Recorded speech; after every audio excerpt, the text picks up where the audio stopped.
So we celebrate today this glorious solemnity of the Annunciation. We recognize also, of course, that we celebrate the Incarnation, the day that our Lord was conceived in the womb of his Blessed Mother. And in so doing, we have to also remember that today we celebrate the greatest of all of Our Lady's feast days, greater indeed than Christmas, because on that day our Lord was born into the world. But this is the day when Our Lady's humility and Our Lady's charity allowed our Lord to come into the world. He came to rest in her womb for 9 months, to be able to grow just like any of us within our own mother's wombs. And that's something that we all need to really ponder, the absolute humility of God, but also the humility of our Blessed Lady. We might stop to think about it and say, well, if an angel came to me and asked me to do this, well, of course I would do it. Really? First of all, they'd have to pick you up off the floor. But then secondly, you'd have to ask yourself, would I have the humility to actually say yes? Perhaps many of us would be more like Ahaz, who was anything but a pious individual. And yet when God says through the prophet Isaiah, ask for anything, ask for a sign, let it be as high as the sky or as deep as the netherworld, suddenly he becomes Mr. Pious and, oh no, I won't tempt the Lord. Oh no, I won't ask for a sign. Give me a break. But isn't that what most of us would do? If the angel actually came and asked us to do something, suddenly we become real pious. Oh no, I can't do that. Our Lady didn't do that. Our Lady didn't do that because of her humility.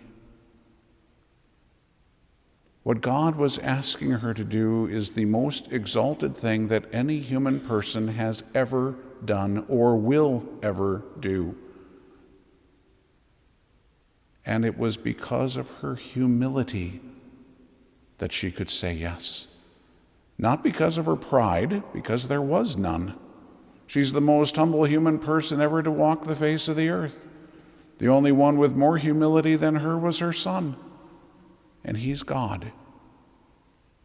And again, you can see the absolute humility of God, that he would actually will to enter into the womb of a human woman and take a human nature.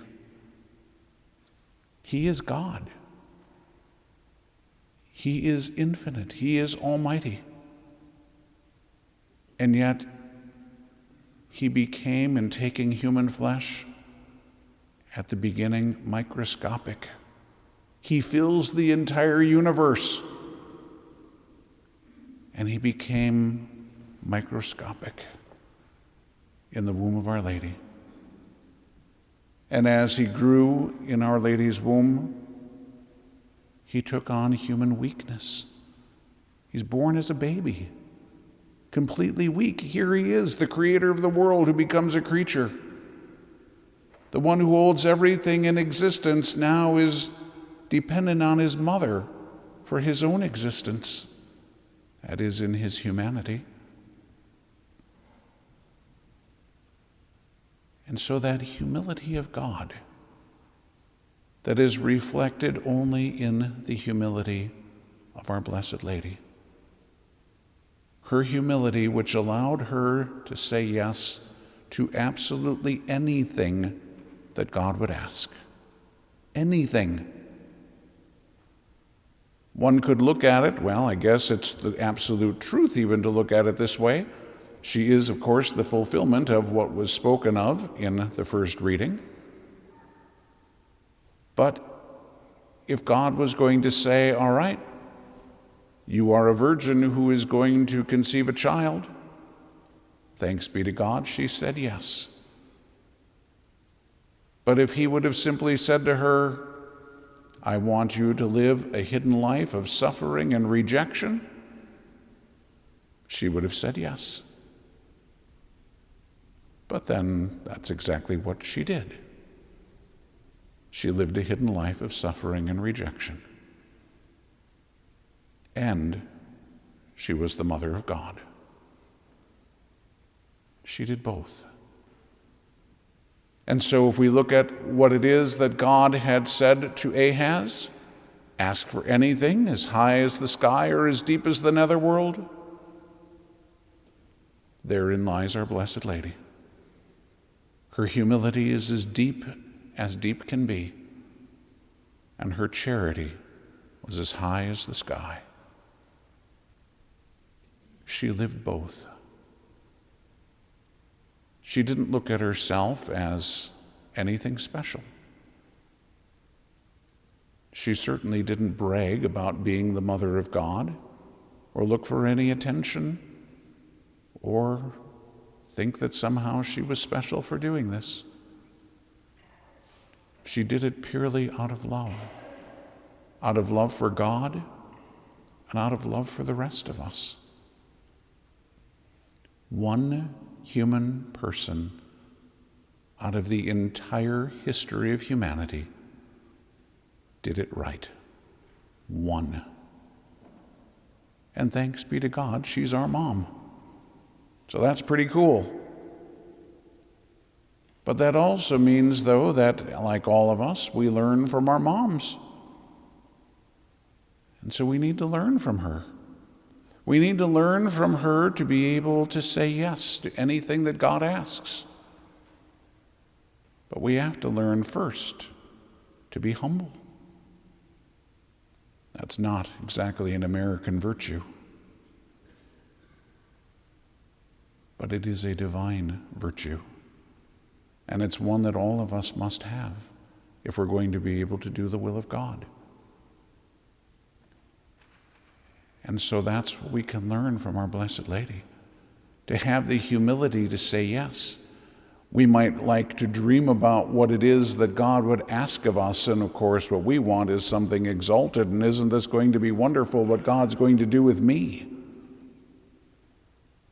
If that's the idea we have, we're going to fall flat on our face.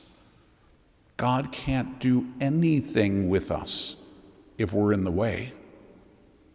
He's got to get us out of the way so that he can work through us.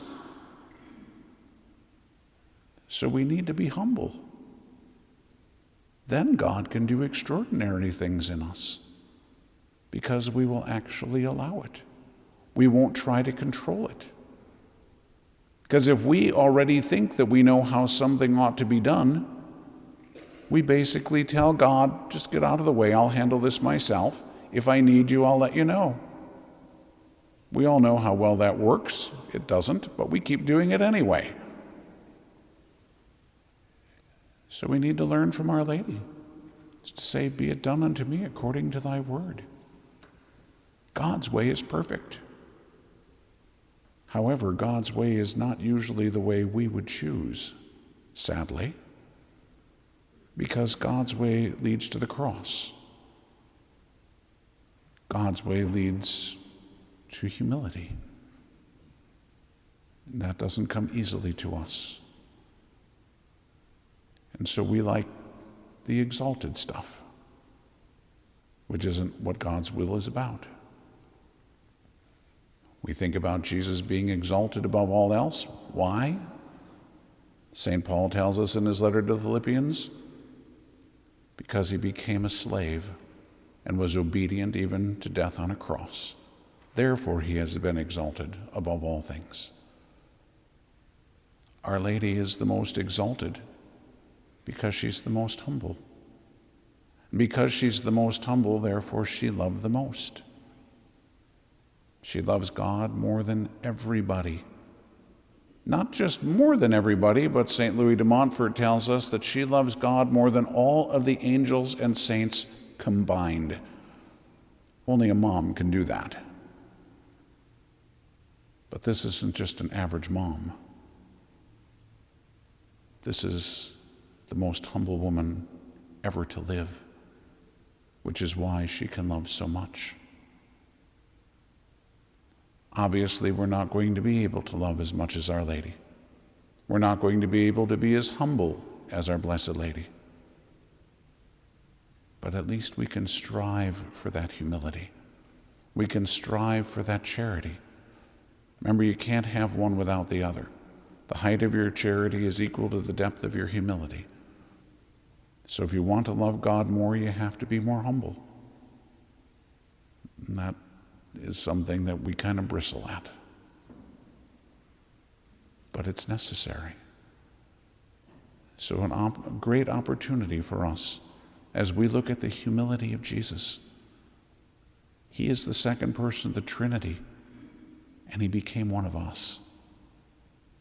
Again, as I've often pointed out to people, ask yourself, if God were to say to you, look, the dogs need to be saved, would you be willing to become a dog? Bark and run around and do all that kind of stuff, just for the sake of trying to save the dogs? Most of us would say, I don't think so. But Jesus is infinitely beyond us. He became one of us. We aren't willing to become something even a little bit less than, well, dogs aren't just a little less, but nonetheless, there's a finite difference between us and dogs. There's an infinite difference between us and God. And in his humility and in his love, he was willing to become one of us. That's the humility that we can strive for. We're made in his image and likeness. We're supposed to be humble and we're supposed to be charitable because that's who we're made to be. That's what we see in our Blessed Lady. And we notice the hiddenness in this as well. Our Lord is hidden in our Blessed Lady's womb. Our Lady is just hidden away in Nazareth. But even the sign, all the years, it never dawned on me until just this last year.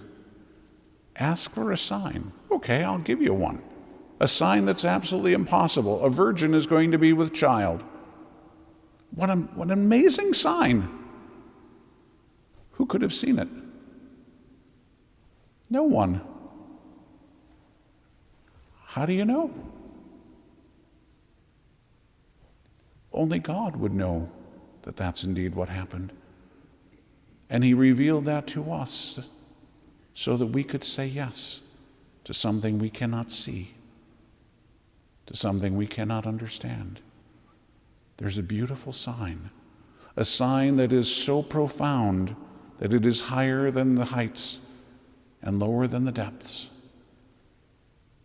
And yet it is so hidden that there is no way that we would ever be able to say, oh, look, there's a virgin with a baby. Isn't that amazing? How would we ever know that was the fulfillment of the sign? Unless we were told. So the hiddenness, the sign is hidden. Our Lady is hidden. Our Lord is hidden. The divinity of our Lord is completely hidden. So if God is asking us to be humble and to be hidden, isn't that the way to go? It's not exactly, again, what our society tells us. But we have to make a choice. Do we want to say yes to society? Do we want to say yes to God? Remember, Jesus talked about the society, and he said that there is someone who is the prince of this world. So it really comes down to, do you want to say yes to the prince of this world, or do you want to say yes to the Lord? That's the choice. Our Lady, thankfully, said yes to the Lord. And she's our mom, so she has taught us by her words and by her example the way that we are to be as well. Simple, hidden, humble, charitable, and willing, no matter what God asks of us, to say yes.